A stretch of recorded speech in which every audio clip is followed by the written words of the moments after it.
This is Bogart Man Radio, and of course, this is a gentleman's club, and Uncle Zach, and I'm not alone. I'm here with my brother, Mr. Ronaldo Cortez. And of course, right now, we are joined by two beautiful ladies that are coming to just bring some flowers to us right here on the station, man. And of course, they're just to brighten up what the gentleman's club looks like, you know, because we're the thorns and we need the flowers, the roses among the bush. So we're happy to have them here.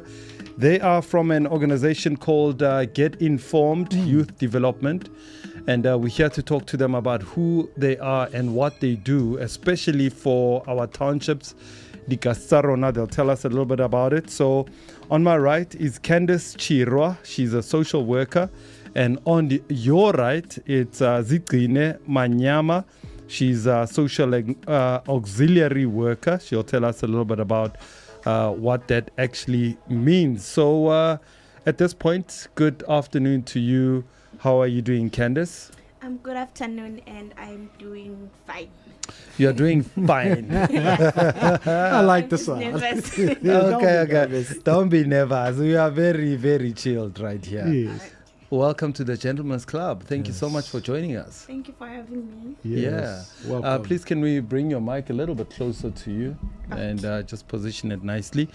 And we've also got Zigcine Manyama. How are you doing, my sister? I am good, thanks, and yourself. And how are you doing? I'm very good. Thanks for asking me. Wow, man, that's so nice. What can I say? Yeah, welcome to the Yes, Gentleman's welcome, Club, welcome. man. Thank you for having us. We appreciate it. All right, so let's first talk about the organization that you guys represent, Get Informed Youth Development. Tell us a little bit about it. It sounds like such a great idea. Get Informed Youth Development Center. It is a non-profit organization based in Tembisa. We are 10 years in the making. Okay. But we are older than that. We have reached a decade.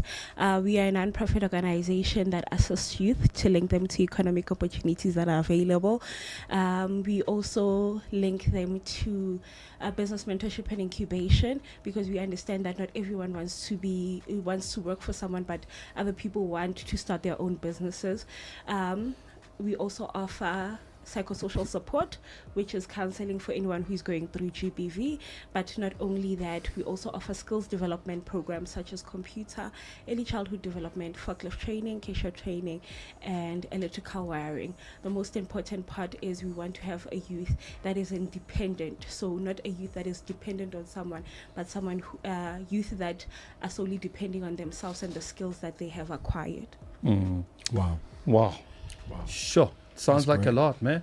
That sounds great. Sounds like a lot. All right, so before we go there, I want to go through maybe with just telling people who Zigcine Manyama is, because I've got your profile.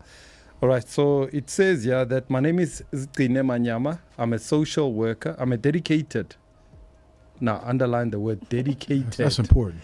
Social auxiliary worker who obtained my qualifications from the University of South Africa. I'm currently employed at Get Informed Youth Development Center, where I serve as a social auxiliary worker supporting community development and social welfare initiatives.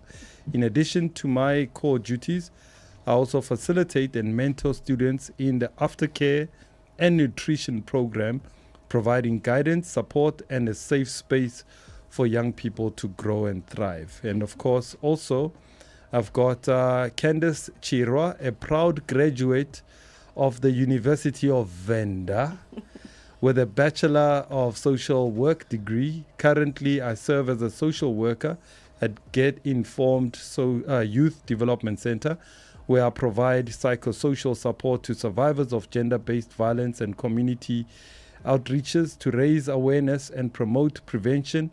My passion lies in empowering communities and fostering safe spaces for dialogues and healing.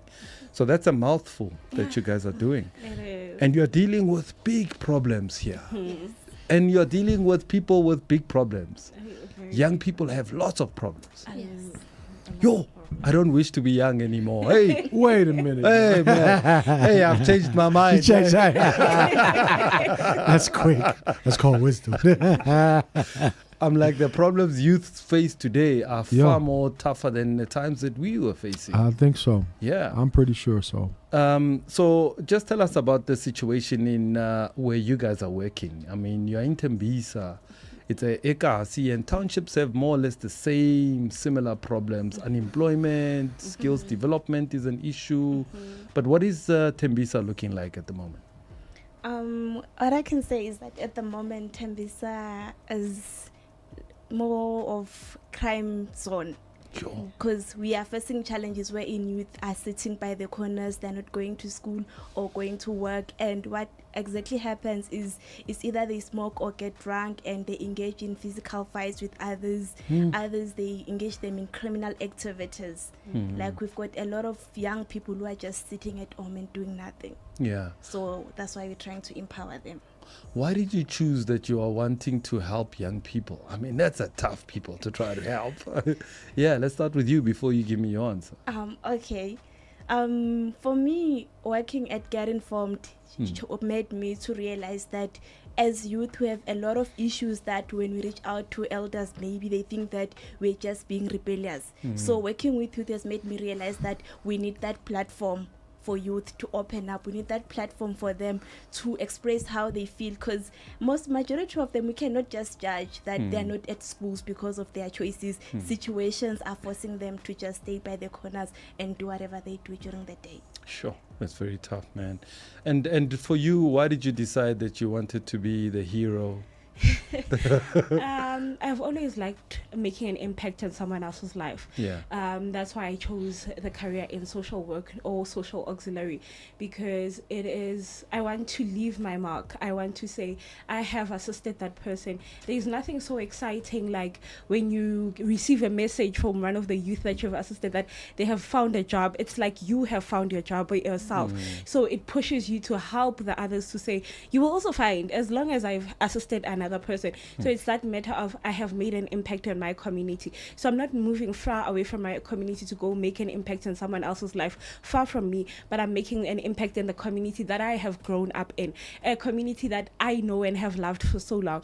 So that is one thing that I wanted to do, is give back to the community that also raised me, because one thing that I feel like is lacking in our community, that is no longer the Ubuntu, the spirit of we are one. And when we can bring back that, as Get Informed, we are the center of hope. You are one with us. So when you don't have a job, you are one with us. So that's one thing that made me want to work for Get Informed, is that it wants to tackle each and every problem, but from the bottom. So they don't only tackle it from youth, where from 18 going above, but they start at the ground level. If you've seen on my bio, it says I work with young children. So I work with children in school to make them understand, okay, what is it that you're struggling with while you're still in primary school, so that by the time you're in high school, you are no longer struggling with that. You know how to deal with the problems because you have gotten something or a tool to deal with those problems while you were still young. So you are not going to face the same challenges that the youth is facing now. So it's just to make an impact that when a child says, me, Zigcine did this for me, because now most of the kids that we work with in school, they don't call that me Zigcine, they say ma'am. So when they say ma'am did this for me, and you're like, oh, I did that for you, and you are proud. When you see them going to university, I have one Kamogelo, sorry, he's in university now. When the other time I saw him driving a taxi, and I was like, why are you driving a taxi? Like, no ma'am, it's just to make money while I'm during the holidays, so that I do not do anything illegal. Then when the schools, when university opens up for a second semester, I'm going back. So it's just that, knowing that your kids will come back and say, ma'am, you remember, or besides your kids, the people at the same level as you, they give you also that same respect. They say Sisi, and you're like, Sisi, me and you are the same age, but because of the impact that you're making in their lives, then it gives you that, I love what I'm doing. Absolutely. Because you see the change. Wow, man. Very powerful. Are you getting any help from the parents of these children? Some parents, you do get help, but one thing that we are struggling with is that you would see in the parents meeting, none of the parents attend. In most schools, you would have, for example, high schools in Tembisa have about 1,000 something children in the high school, but when it's parents meeting, maybe 20 will show up out of the 1,000. That's insane. Yes. That's a So- lot of parents not present. Not present. And when you would ask questions, they would say, we are working during those hours that you're asking us to come to school. But there are others who are not even working but sitting at home, but they would decide not even to come to school. Or even now we went as far as get informed as doing award ceremonies for the kids and trying to invite the parents. Not all the parents would come for the award ceremony for their kids. Even just to show how proud their kids are for doing just simple thing as gardening. Here's a vegetable that I have planted and look what we have. Not all the parents will show up. So support from the parents is not as much as we would want it to be. But yes, you would send an indemnity form to say your child is participating in this program. They would sign the indemnity form. But after that, they wouldn't even ask the child how is it going, or call you to say how is it going, how is my child doing, is she doing good, is he doing good. Yeah. I'm even scared to ask if they donate, because like I'm scared. No, they don't donate. Hi, at all. Bo. Not even food, nothing for the kids. At the same time, we see, for example, one of the schools that I work with is Shugumani Primary School. Most of the kids who are there are from a disadvantaged background. And the aftercare nutrition program was for the kids to take the vegetables that they are planting to go with them at home, or to take some of the seedlings that we have to take them home so that they can plant and have a garden at home, so that it can mitigate that with endlini, just a tiny bit. But no, there's no, we wouldn't say we are expecting donation from a school or parents who we know that they don't have enough even to feed the kids at home, or for the kids to wear, for example, a simple thing as Isivis Day. Some kids wouldn't wear because they don't have R2 to bring to school to for that program. Oh, yeah, so sad, man. I don't know if you want to jump in. Are you good? Yeah, just a thought. Because of the age of technology now, have you all considered a different interactive strategy to reach these parents? Maybe through WhatsApp channels, WhatsApp groups. You know, just if they can even chime in online, just that call in. Because a lot of them struggle. They're older versions of children who don't know what to do themselves. So you're carrying a double-edged sword here. We do have WhatsApp groups. For example, for my kids, I do have a WhatsApp group. For the parents, when they do an activity, I do send pictures. But only a few parents would comment, like whatever that they're doing. 2 years ago, we used to have a robotics, but now a robotics program with the kids in primary.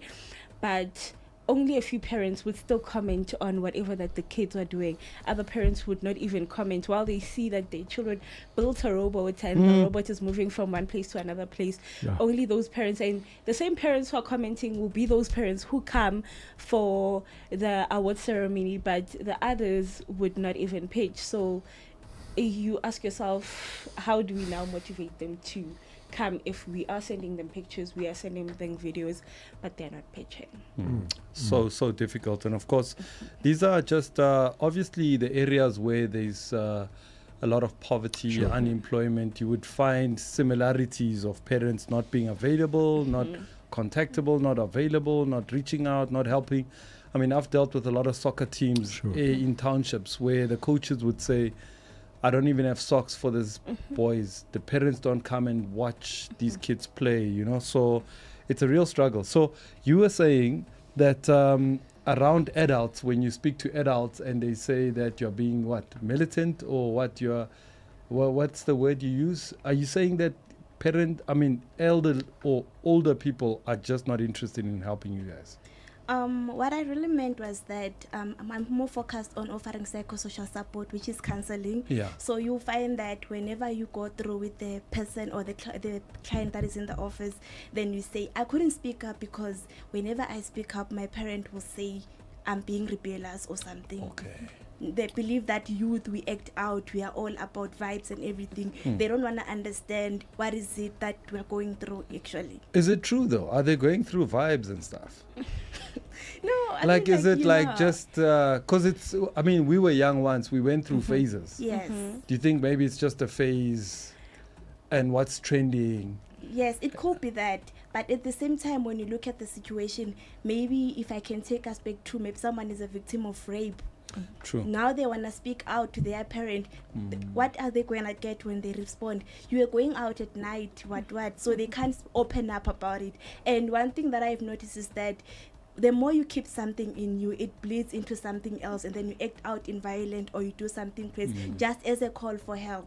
That's so true. Wow. So true. Just another thing is, some of the skills development trainings that you mentioned, how do you select what works for that particular community? Maybe if you want to start, and then you can also jump in.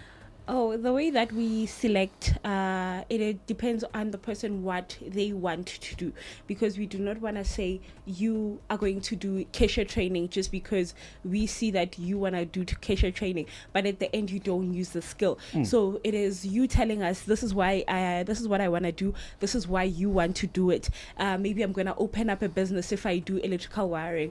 If I do solar paneling, I'm going to go look for all my own distributors so that I can install the solar panels in the township, and I'm going to tell them the importance. So you highlighting to us, why is that skill particularly necessary, and how is it going to assist you? I know I saw a need when I was applying for opportunities that they need someone with forklift training in this particular company, and I'm someone who's interested in driving forklift training. And now I learned there's another forklift, I don't know what its name, I forgot its name.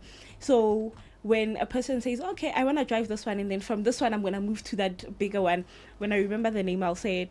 So it is the person coming to us, telling us, because before we do not tell a person that you want a job or you want a business. We sit down with them, we write your name, your surname, what qualifications do you have, what do you want from us. It's an analysis with Yes, that person. yes. So what is it that you want from us? How can we meet you halfway in terms of that? So it's not a matter of us picking what is suitable for you, because we do not know your strengths and your weaknesses better than you.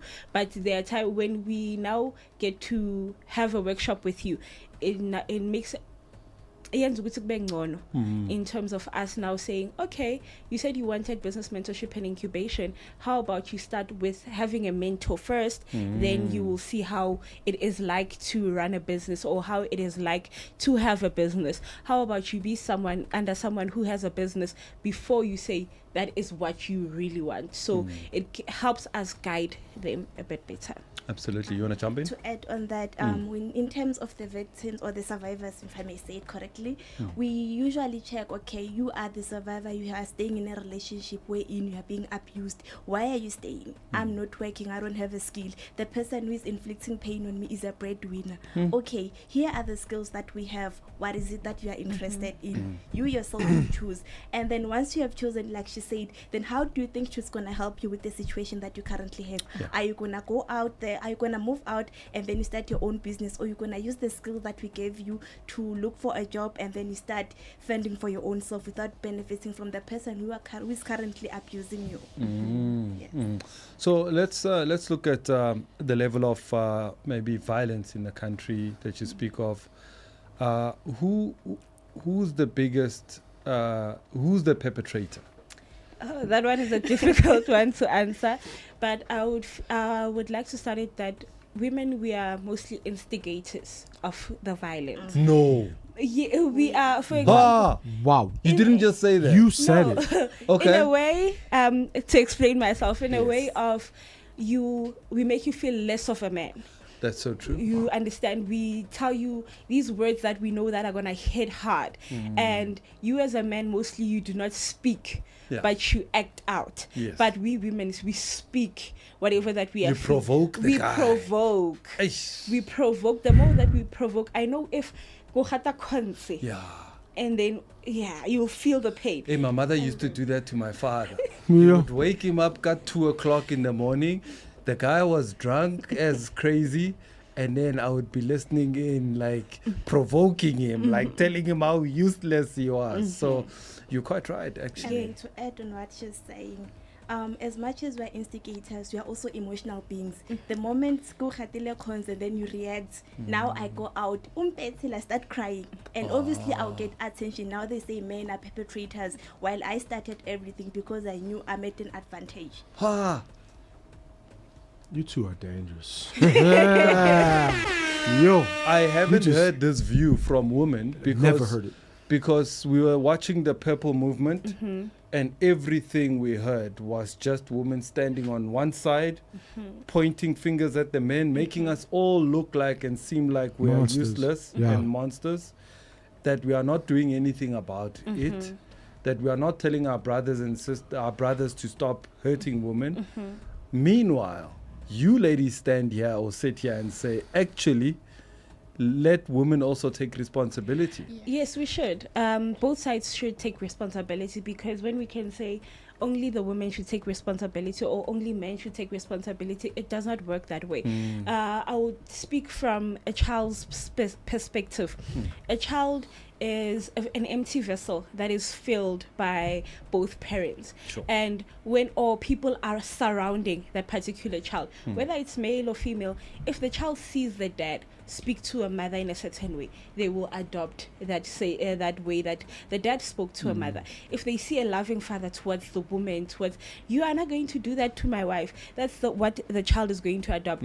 But immediately when they see a father beating the mother, or a mother beating speaking to their father in an insult, oh, you are useless, you are such a useless man, the child will also do the same thing outside. One thing that children do, they don't do it at home. They go outside and do it to the children next door. We were speaking about a child, one of the children in the community, where they have seen the violence happening to their parents. Not only violence, but their parents having sexual intercourse. And then now they are going to teach the children that they are playing with. To the point that this child was teaching them that, no, stand against the wall. Now he knows that you can do it while you're standing against the wall. You don't necessarily have to lie on the bed. No but ways. stand against the wall, yes. So it is that matter of, if we are pointing fingers at each other, then we are not going to solve anything. Sure. But if we are both rectifying and starting with ourselves and looking at myself and saying, what is it that I am doing wrong to the next person? What is it that I'm doing to impact society in a negative way? Then it will help. Then before I go to my next door neighbor to say, no, you are teaching children to sway, I would have looked at myself and fixed the things that I'm doing wrong before I go to the next person. Because I cannot fix my relationship while I'm saying, hey, you beat me, but what did I do for you to beat me? But what we do not condone is the rape part, because if I did, you saying you raped me because I'm wearing a mini skirt, but I didn't say, please come rape me. I just wore a mini skirt. So yes, we are all to blame. We need to work together to fix what is going wrong. So what do we need to do to fix what is going on? Just looking at what you guys do. Okay, maybe if we can start with the thing when she was talking about the child. Behavior is learned.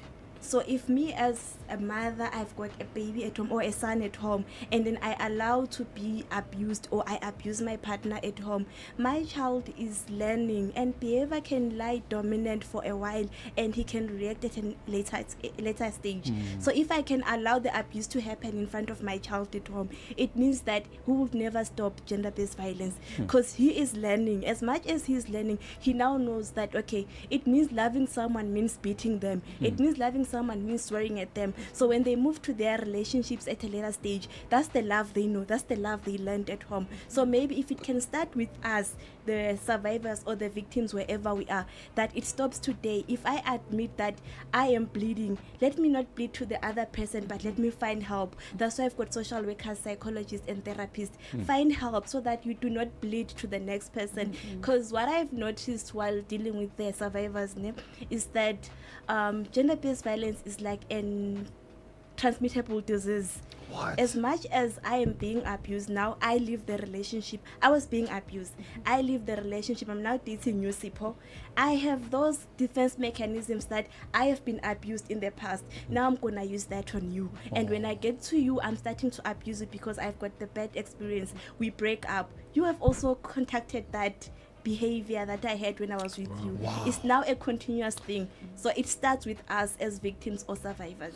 Okay, so if you are not in a relationship and you are looking for a relationship, you must do an examination of some sort of the person you are going to date. Also of yourself. Okay. Before you go, the problem is we usually point, and there's a saying that you point at someone, but all the other 4 fingers are pointing back at you. That's very true. So you need to look yourself first, and then you say, okay, what is it that Tina manje sithu? So I'm thinking here, right? Very Because I like to expose the problem was one, but then the solution. So how do you take this information that you just shared in a nutshell and what you shared, put together some type of document, something that people can look at and do a self-check? Can we call it self-check? Check yourself before you wreck everyone else. And then you put that thing together. Check yourself. Yes, literally. I mean, make Mm-hmm. notes. And stop telling you, giving you direction that may give you another door. Because what you've said, now I've been on the earth for 54 years. And this is the first time, and I've been in many circles of the world, social, etc. And relationships. Plenty of those. Yeah. And marriages. Plenty of those. Corporations, trauma. And I look back and I say, now, where do you find the fish hook? And then where do you put the fish once you catch it? We tend to take the fish and throw it back. You can't take we got to find a place to put this fish that you've caught. So you have to create something where people can do the work.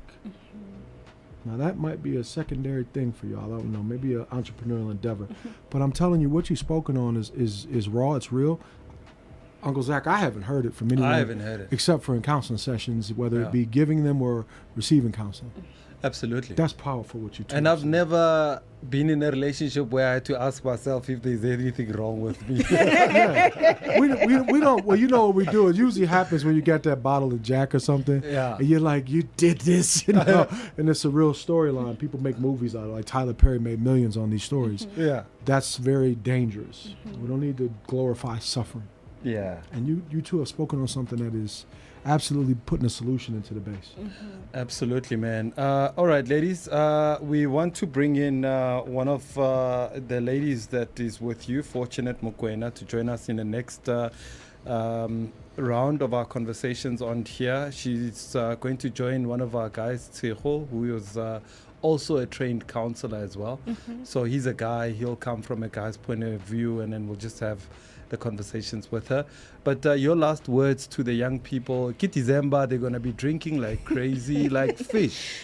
Like, can the body handle as much alcohol as, like, the brewery says there are billions of liters of alcohol that is waited to be drunk by South Africans this December.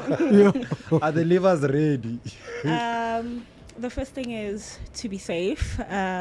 Please be safe wherever that you're going. Yeah. If it is possible, do it at home. Do not go outside. As much as even if harm does come when you're at home, but it's safer at home than outside. The most important thing, take care of yourself, take care of the next person. Think about, put yourself in someone else's shoes. Do not do something that you wouldn't like to be done to you. Well done. Okay. To add on that, maybe okay, I just want to say to the ladies mostly out there, this is December, please, if possible, have your own money to buy your own beer. Please say that again. I mean, like, have your own money to buy your own beer, because as much as someone is buying you a 6-pack of Savannah, to them they think it's an exchange for your body, and which is not something that you agreed about. And the next thing you wake up in the morning and you are the next victim that you are saying justice for who, and you don't want that. Be safe out there. Oh man. Yo, I could keep these ladies for a long time here in studio and talk to them, man. We've got too many problems in this country. And of course, we want to invite you guys again so that we have this conversation sometime next year, because they would have been recovered. Yes. You will be getting cases of people that are coming for help each other. We need help. Yeah. So we need to have that conversations with you. Ladies, thank you so much. I hope that you guys enjoyed our conversations. We hope that you guys enjoyed our conversation with you. Thank you. Thank you so much. It was beautiful. Wow. All right, so we're going to take a quick song break. And when we come back, we're going to chat to our next guest who's going to help us unpack even further the conversations. Let's do this. When the city's asleep, before the grind gets going. Cheers, bro. Thanks, mama. We already moving. Flipping switches, turning rooms into world stages. We don't crack under pressure. We crush it. We lock in and dial out what we must. From beats on stage in the spotlight to face beats in the close-up. And there we go, guys. Ooh, I like that. Making every shot count. Cause the 9 to 5 is just the start. Noma kanjani. We move. We level up. When the beat drops, we get up. Namaje. Cause when the get up meets the go, anything is possible.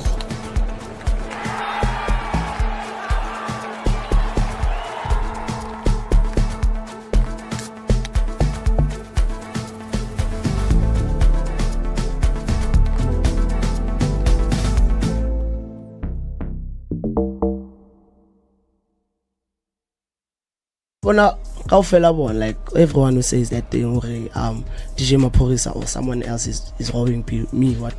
No, My royalties doesn't happen like that. If like you want your royalties, you mustn't go to the person you have a song with. Yes. You must have your own publishing deal, distribution deal, so they can fetch those things for you. Yes. Yeah, I would mention you must go live and be like, me, I want my royalties from DJ Maporisa. So do you think when Alama royalties were enough to probably even buy him a house right now as we speak, because Nah, this song bro. was just last year? Nah, that's why he's still young and confused. He's still young and Yeah. confused. That's why as I want like people who are watching us from far. He just needs to like be on a positive side. Are you much didn't speak with them? Police if he needs to apologize so that he indlulele indaba le. Obviously much italbona but understand abo. Yes. Yeah. So that's indlule because obvious dog if akayenzi lo nto leyo, I mean, uhetha my feelings abaya. Yes. Affect abantu ababaya. So how am I gonna trust you if you can't even come to me so we can speak about it and close it off? And so did you when I close it off? I tried calling him and then he said he doesn't want to speak to me. And I was like, I'd fade it. I wouldn't lie, cause man, I'm feeling like extremely motivated, or especially seeing as that I saw Bentley Continental GT, something like a W12. That empowerment man. You have to have a vision. You know, the main purpose that Bucks arranged this thing here today is to make sure that kids get inspired to say, you know what, anything is possible. You know, Black Child is possible. Them bringing these nice cars is a motivation to us that we have to do better so that we can be better people in the future.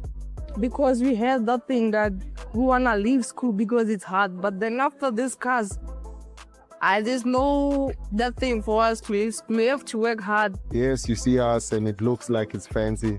However, before the fancy comes a lot of hard work. You can drive an M4, you can drive your dream car, whatever it is. My dream car was to build a Golf, and I've achieved that dream. And it inspires me when my son is in the car and says, Daddy, you know what, you've done me proud. So you have to have a purpose in life, and I think that's what we need. So nje manje ndiphila ngumculo. Ya ngisho kanjalo ngithi ngiphila ngumculo kodwa khona futhi amanye amabhizinisi aseceleni engiwenzayo. Okay, into efana ukutesa unsango ngikwazi ukuphila. Ngikwazi ukuphila. Ebone ingoma yakhe kuhlanganiswa abanye abantu ngayo kuthiwa akuthengwa amathikithi nawo umcimbi ukhonto ulihla akekho kuyipost.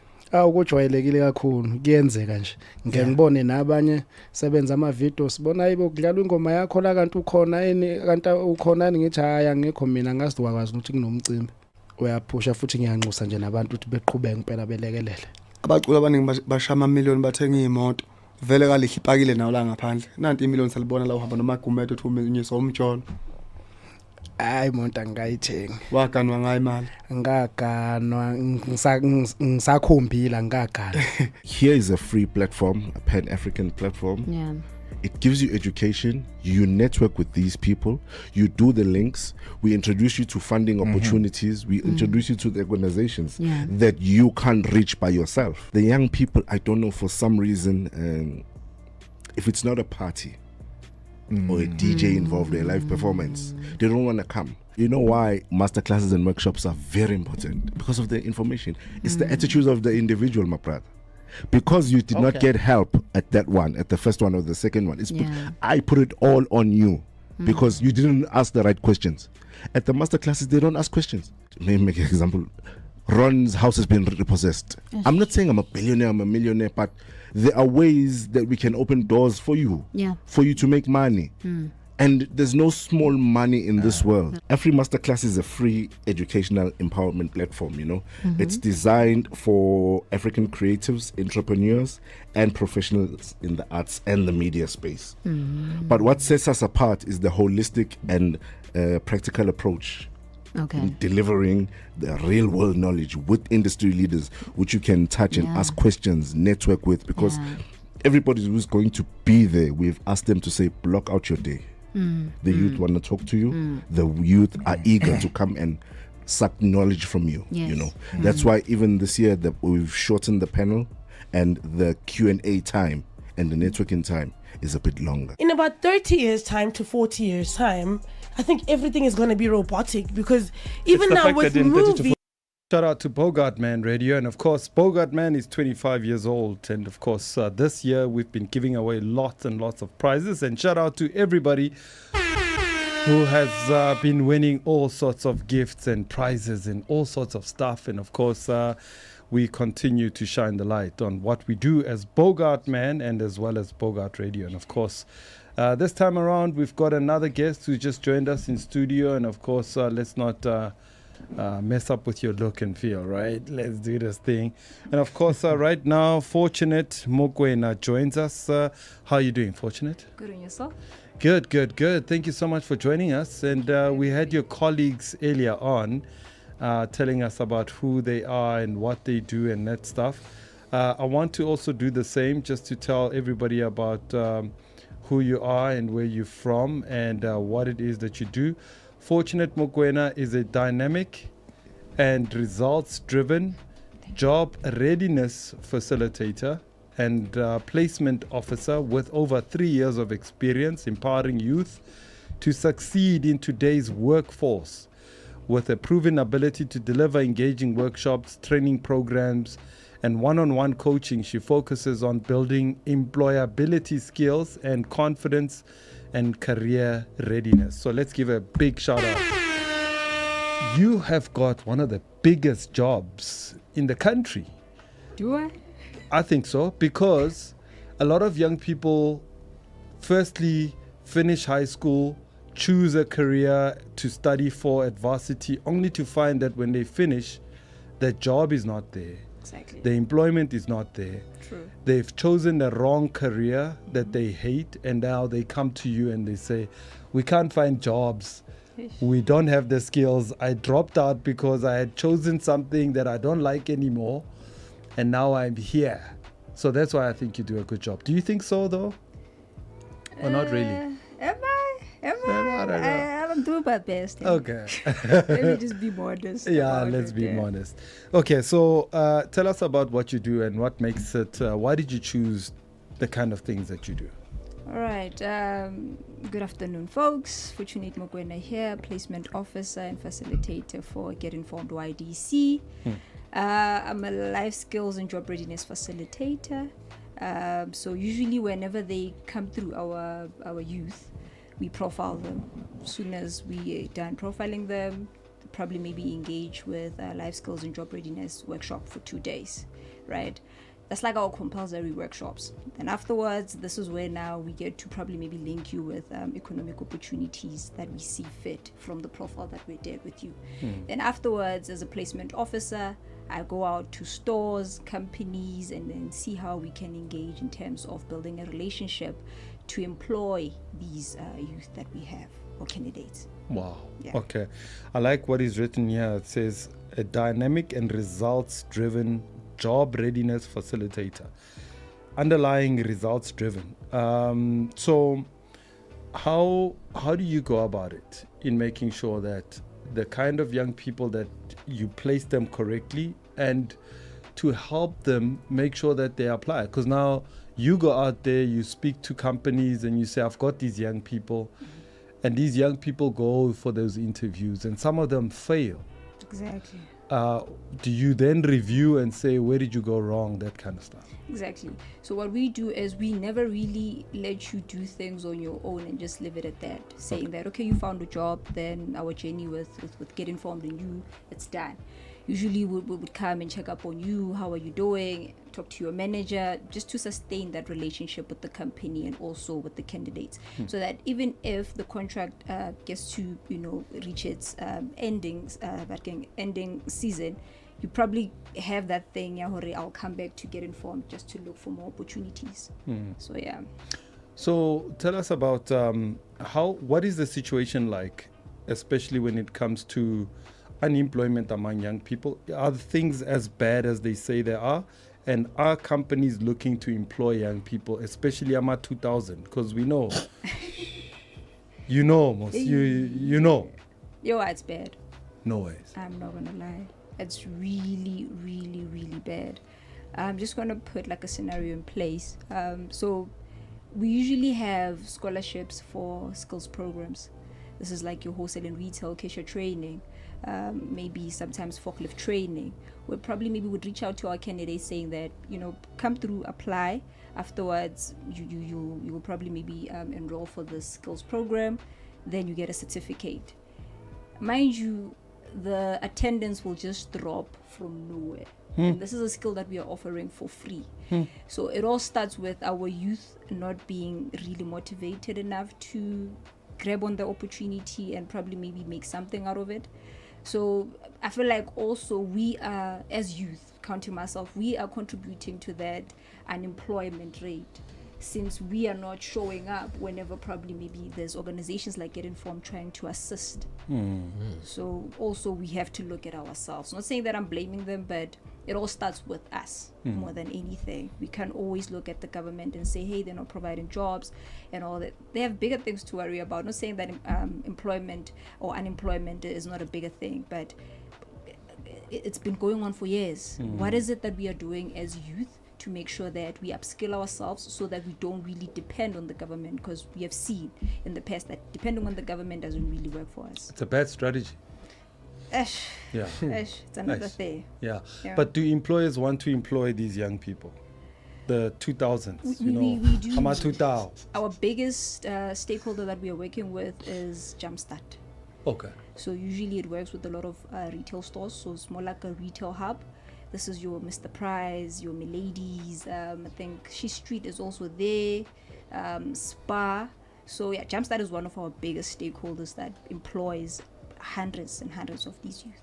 So yeah. Would you employ young people? AMA 2000. Yeah. I wouldn't. I'm just gonna be honest. I wouldn't. The Why thing is, I wouldn't deal you? with them on a day-to-day basis, and I still go back to the fact that we lack motivation more than anything. We go as far as saying, hey, look, this is a sure thing. You just come through, apply for this job, send a CV. Afterwards, they'll call you for an induction. You already have the certificate. You already have the forklift license. All you need to do is just apply. Then they'll call you for an induction. You get youth saying to you that, I couldn't apply. I was taking my little brother to Crèche yesterday. Just sending a simple email is a problem for them. So I wouldn't. I'm just going to be honest. How do we motivate them? You're 2000, my brother. I'm just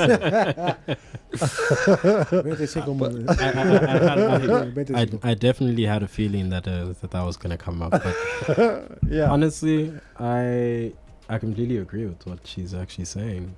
It's a motivation thing, but also at the same time, I think it's a lifestyle thing. South Africa is, because I'm in the media industry, South Africa is very media oriented. Just for an artist to take something else on, because a music career isn't 9 times out of 10 going to support your lifestyle, they wouldn't want to work at a spa and things like that, with the stigma of, oh no, I need to pack bags, whatever, I'm gonna look bad. You know, it's that type of thing that also holds back a lot of youth. You know, which really sucks, because what you're doing is a really, really beautiful initiative. You know, but honestly, it's sad to see. But I share the same sentiment when I say I don't like working with my age group. I like to work with the older generation, because I know that I'm gonna get what I need when I need it. You know. Yeah. Maybe if we had jobs like dancing, and maybe like more jobs like that, like you say, I think it's like we've just raised a creative generation. It very much so. You know, it's, if I can take you back some decades now, if you look at the 70s going into the 80s, popping into the Tupac 90s, music, theater, arts, creative ingenuity, and economic entrepreneurialism were very fundamental as a lifestyle. You could hustle and get your return on your hustle investment. Now you hustle and you kick dust. Yeah. And unfortunately, there is a culture issue here, but it's not just here. It's in the States. It's in the UK. I believe that there's something happening within the black folks where they are looking for handouts, and they rather you give them a meal instead of them take the hard work and create the meal, feed themselves and take care of those around them, and teach them the same. So we're dealing with the concept of ideals and culture where the young people are basically lazy as hell, and they call it culture. And then they get a social media ego trip. It's like a drug where you get likes. Like, I've never seen such egotism that's happening, where everyone wants to go online and, do you see me? I have likes and followers. What are they liking you for? And where are they following you to? Because it doesn't see that there's any equity here. So that shows me a person or persons or a group of people who are absolutely missing some family fundamentals, which goes back to the issue you all talked about earlier. In the home, the parents are not showing up. And there you try to get parents that don't work. And the children are watching what you do, and they're mirroring what you do, times 10. Because now you're in the AI technology world. Yeah, I don't know. I want to say this about my kids, and if they see it, I'm very sorry, because let me help you with this one first, right? My kids too, but they you know, 30s and down to your age, yeah, all of the above. So yeah, yes, I love them. I love them, but they're lazy, man. And I don't know where they see it from, because I work 7 days a week. You do, and actually then 8. Like, I'm not even gonna lie, right? It's just simple things like, can you help me sweep outside? Oh, damn. Take this broom and sweep this room. I'm going to get people upset with me, angry, pulling their lips. They are being abused. If I ask them to mop, it's even more dangerous. They can't even hold, mop or now you must squeeze it with a... Yeah. I think it's a bit of a problem. I don't know. The hands are going to fall out. Maybe the hands are going to fall or something. I don't know. I don't know, man. But it's not just them. Then it's their friends. My kids have lots of friends. So all the time I'm like, I don't know where these lazy kids come from. I don't even think it's sorry. No, you good, because I'm sweating over here now. Like, it just got hot. Like, when you look at the psychology of someone my age, and like, let me put myself in the age bracket of like 26 to 18, right? It's more on a reward basis. That's the thing that really drives my age group. Is there needs to be something that I'm getting out of it, I'm like, you're alive, dog. No, of course. No, like, like I'm even relating. I'm even like relating it to what you were just talking about. Like, it's like you need a reward, which really sucks, because I think your generation had that thing of that grind. It was grinding to survive. We didn't get no rewards. Exactly. But now we're in the day and age of, in order for me to do this, I need a reward. In order for me to actually do something, if it's working, right? Working checkers or something like that, my paycheck needs to be 15,000. No. How? Yeah. Make it make sense. You see what I mean? And that's where the criminal behavior comes in. You see what I mean? So there's a lot of things in that scope, where it's like, okay, it's the social pressure where it's like, okay, now someone's seen me working go checkers. Why is that such a bad thing? Why have we made it such a bad thing?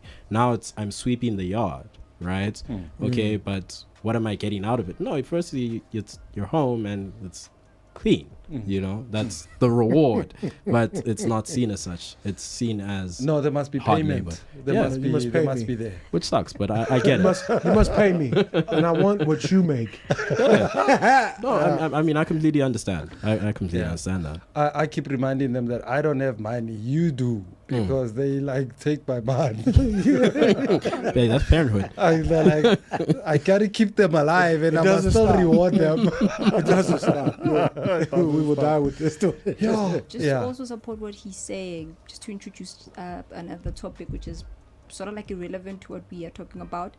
We are busy with the tobacco control policy advocacy work, right? We've been trying to advocate for the enactment of the tobacco control bill, and the biggest people that we are trying to push the whole narrative or the whole messaging to is the youth.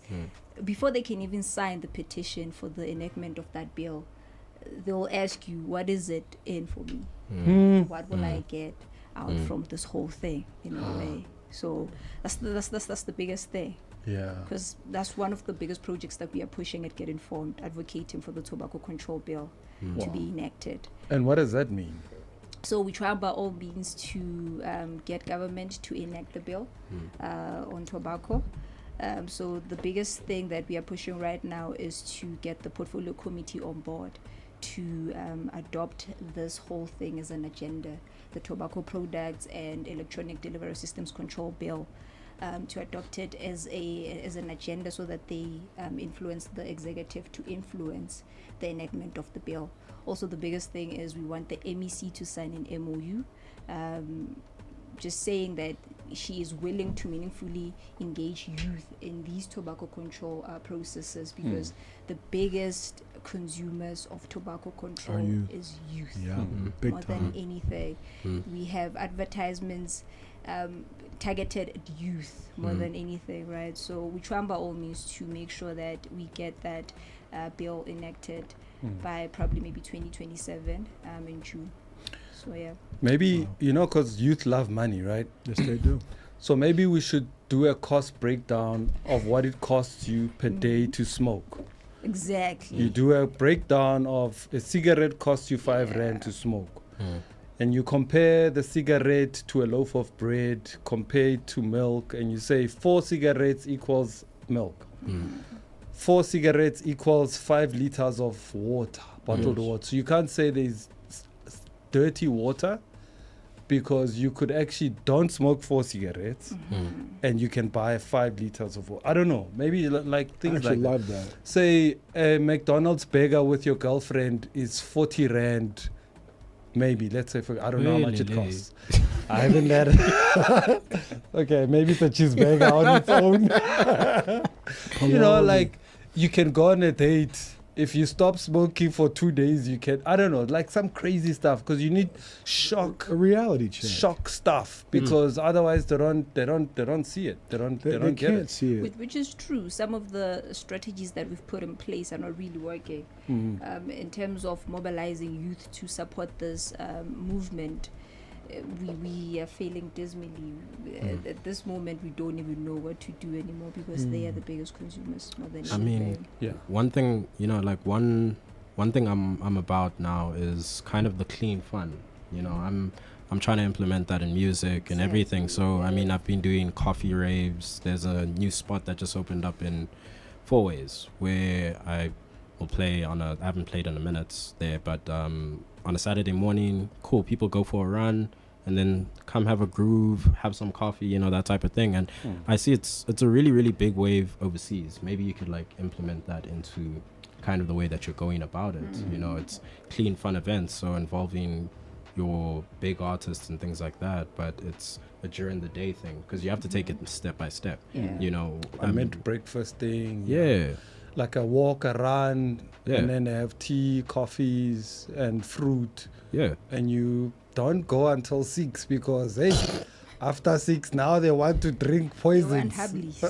Hey man, it's sad, but it's kind of the truth, where it's you know, I've had like seen someone, right? I was seeing someone, and you know, it would be a situation where she's like, yo, I'm broke, but like she'll have money for a truth, and then it's like how?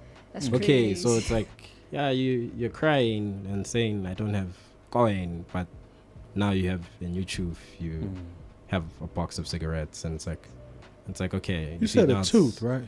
Huh? You said a new tooth. No, a new truth. That's the slang for like vape and things in South Africa. Because I'm thinking like she went to Uncle Rico, got herself a gold bar, you know, it's silver, you know, like because I see the tooth, you know. Yeah. And I allowed him to carry on like I knew what he meant. I'm like, I need to take out the lingo, and I need to remember that, like, you know, I'm with the older gentleman. You know what I mean? My kids were always saying that to me. They were like, yo, we're going to talk to you like normal, and then we're going to talk to you like how we talk. So back to you, my sis. Just with regards to the workshops, how do you guys run workshops? What goes into preparing your workshops? Right, so we engage on personal development, goal setting, just also giving them soft skills, increasing their chances of being employable. We believe that our youth haven't really got exposed to the working environment, so that's where now the workshop comes in. It gives you a light of, okay, this is what to expect within a working environment. These are the questions that they may ask you on an interview. This is how you answer them. So we usually do that. So, Who handles unemployment a little bit better? Is it guys or girls? Girls. Girls handle it better. Yeah.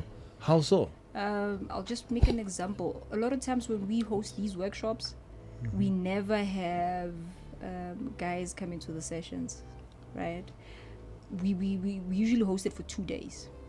You probably maybe have guys coming in for the first session, then they get to see what the whole vibe is in terms of the workshops. What are we talking about?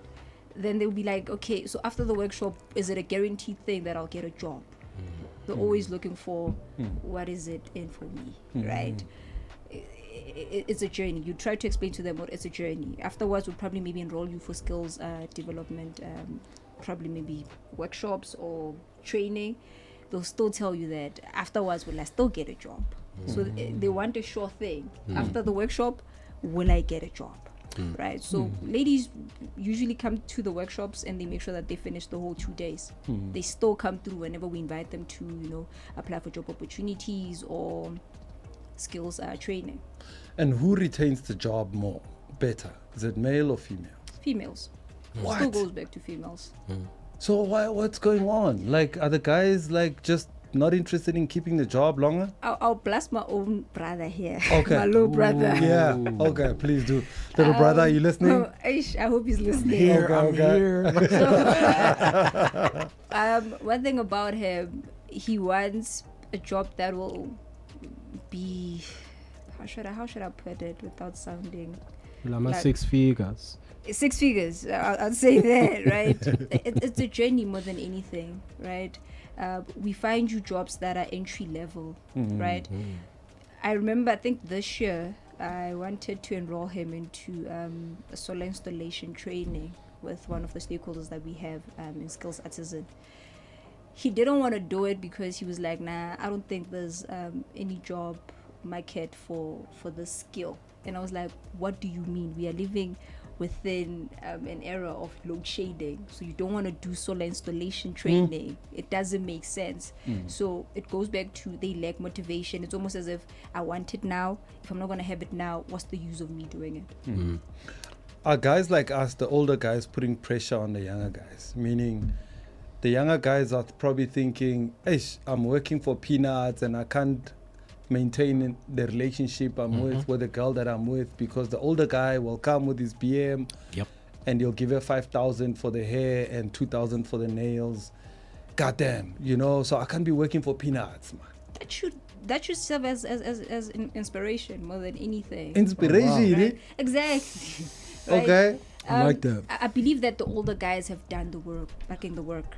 Okay. They've gotten their hands dirty and now they just reaping, you know, the rewards. Seeds. Exactly, right? The rewards more than anything. But if I'm gonna probably maybe let's say in this case, I'm a guy, look at you and be like, I wish I was like Sipho, but Sipho Kiyo, you know, Bechari Slay Queen and all that.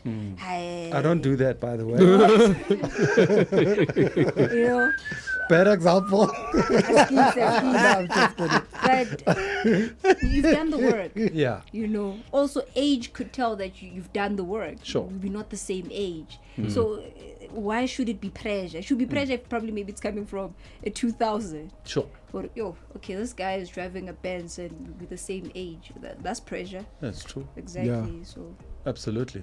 I want to piggyback back in on the tobacco. So while y'all were talking about that, I thought about it. Including the young people in another aspect, you know, the tobacco is an issue as far as a product that get used to create cancer and anxiety and other issues. But that's 3% of the product. The tobacco plant has so many sustainable attributes that can literally transform industry in the country. So now you reinvest to young people who are serious. If you want to smoke tobacco, fine, smoke it. But before you smoke it, let's look at the benefits and the risks and the rewards. This product now, it has so many beneficial uses. You can build things with it. You can heal the human body with it. I just did a quick study on it's a natural pesticide for bugs. So we all have problems with bugs. So now you teach young people how to create pesticide, you know, for killing the bugs that come and chew your bodies at night. You know, those mosquitoes with the faces and teeth. And they're very evil here, by the way. I'm just saying, I got a child last night. Okay, I'm sorry. I'm sorry. So the point is that maybe change the focus. Mosquitoes were like big, black, African American. They had skull caps, man. They had hats and gloves, and they were like, "What's up, homie?" You know, in the window. No, but I think look at it from, as I was saying earlier, I like to see solutions. We can expose the problem, but look at the reality. What is missing in the culture? People are not seeing rewards for the work that they're doing. So I actually appreciate the young people saying, "Look, how much you paying me?" Because in my era, we just put our head down, shut up, and hustle. Yeah. And then we went and sold drugs, or we went and, you know, bought cars, we flipped parts, and that's on the negative side. So don't get it twisted. We were the worst. We set you all up for this. So when I look back and say, now, from an equity point of view, let me give a little knowledge and experience. Tobacco is usury. Marijuana is usury. Every plant that people put in their body, it actually is a sustainable product, good, and service. But we're not talking about that. The country's talking so much about sustainability. I kind of laughed during the G20 because I'm like, you guys are all talking a good show. Pass more chicken and beef, please. Get in the mud, get your hands dirty, and that's the young people. They'll work. They will work, but they have to see a result that is actually real because they got real issues. I mean, I go to Alex all the time. I go to Tembisa, I go into Berea, you know, and I'm busy doing specific works. We've been to a lot of places. Hey, man, these kids are hungry. All right, don't tell me that you want me to do the right thing, but you haven't put bread on my table, and I'm still a kid. This isn't the steel time. This is industrial boom. So we're having a different boom. Absolutely. Sure. You know what, I really hear that point. You do need the reward. You really do. You know, you need to see a bit of fruition. Like you need to see the fruits of your labor. You know, and I think right now is the time where a lot of the youth are actually getting exploited, you know, in the sense of you're supposed to work from 9 or 8 until 5 and then, you know, still take your 2-hour taxi home, and it's like, okay, I just earned 3.5. There's no motivation in that, you know, and that's just where the economy is. And back to what you were saying, it's like me as a 25-year-old, I do feel that pressure. As much as I know that Sipho's been in this game for 20 years, 15 years, whatever, I still feel the pressure because it's also from the relationship aspect. You know, your partner, or you want to court someone, you want to get with someone, you actually want to be in a relationship, but now I'm out here in the streets battling where there's a 50-year-old who can offer her 20 times more than I can. I'm a nice guy, but you know, you can actually give stability and things like that. But I think there's really just a disconnect in the lifestyle and economy in South Africa, where it's, you know, old people rather, let me say the more mature. Mature rather. Please, yeah, we you are know, mature. We are not old. I old, mean, You know what I'm saying, homie? What's cracking over here? I mean, what can I say? I did see people walking in here with a stick, but I'll keep that by myself. You know. But you know, it's really a thing of we've got a lot of the elderly working in positions where the youth should be working, and I always have this conversation where it's like, you know, you have a 60-year-old who's really trying to provide for her family, right?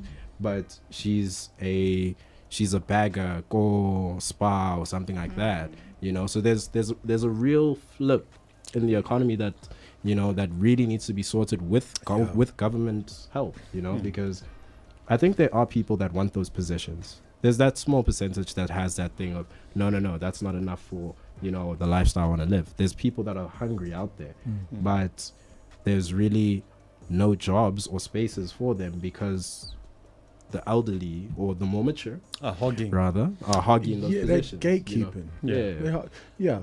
Absolutely. We've got 2 minutes left to go, gents. I don't know if you want to closing comments so that I can give my lady a closing comments. I think it's your floor. Yeah. All right.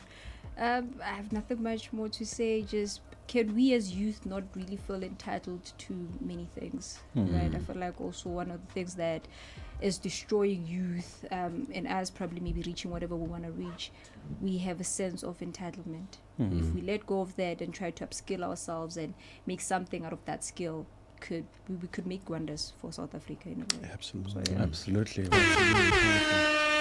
Shout out, man. So where can people find you, find your organization? Tell them what it is again in case they've just jumped into the last end of our conversation. All right, so Get Informed Youth Development Center is a youth organization assisting youth from 18 to 35 with employment opportunities and skills opportunities as well. So they can find us on Facebook, which is Get Informed YDC. So we're only on Facebook, Get Informed YDC. And also please do help us in signing the petition for the tobacco control bill. Okay. Are you guys an NGO? If people want to donate, they want to help and offer their skills and services, they can also reach you guys. Yes, you can reach out on our Facebook page. Also, you can reach us out on our website, which is www.getinformed.org.za. Okay. We're also available as a gentleman's club if you guys want to make use of us to come and talk to the boys. And we talk hard. We talk real. We don't mince our words. We tell a guy that he's lazy if he's lazy. You know? With love. With love. We'll We'll give them a hug after we tell we love you, man, but you're a bum. Honestly. No, seriously. Like you're wasting space and time. You're destroying people and yourself first. Yeah, because, you know, like a boxer, you can't have a coach who teaches you boxing and he's going to be soft. And he's like, did you wash today? No, he's going to be hard. He's going to say, did you drink your eggs? Did you? It's more aggressive, you know what I mean? So we're not saying we're aggressive, but I think we're just more real. Because we want you to hear the truth. We don't want to sugarcoat stuff because we can see sugarcoating things has led kids to becoming soft. Yeah, sweet. This generation is like so soft, man. Like, and it's so hard. Why must I wash the dishes? And he's shaking at the time with anger. Yeah, this is a lot of topic we covered today. My goodness. Absolutely. Sure. Guys, thank you so much for joining us. Thank you so much. Shout out to you. Appreciate you. Thank you all. Shout out to you, the team, the technical team. Appreciate you, ladies. We have some amazing ladies in studio, man. If you don't know this is a woman's show, but it's called the Gentleman's Club. Yeah, you know, we can't be gentlemen without greater women, man. I'm just saying. We can't do this alone. No, we can't do this alone. So we appreciate it. Thank you so much for taking time, and all the best to you guys. And please make use of us if you need us. But don't use us. We will. I'm just saying. Hey, shout out to you, man. Shout out Great to work me today, bro. Thank you very much, man. This is our last show. I know. We're looking to come back next year. Bogart Radio and Bogart Man's going to be taking a bit of a break. Yes. But we're looking to do a braai sometime next on the 20th. The 20th? Yeah, the 20th. We're on a braai for us in a farm. We'll make sure that you've got rabbit meat. And lamb tails. Sheep tails. Sheep tails. Like scorp and all of that stuff. But we'll see. You want that, né? She doesn't want that. She wants prawns. She wants prawns. We'll have prawns for you. So the 20th of December, we're hoping to do our last Gentleman's Club get-together, braai, chill, play with the farm. Bring your kids, you know what I mean? It's going to be a family fun day. So that's how we're going to do it. Look at it.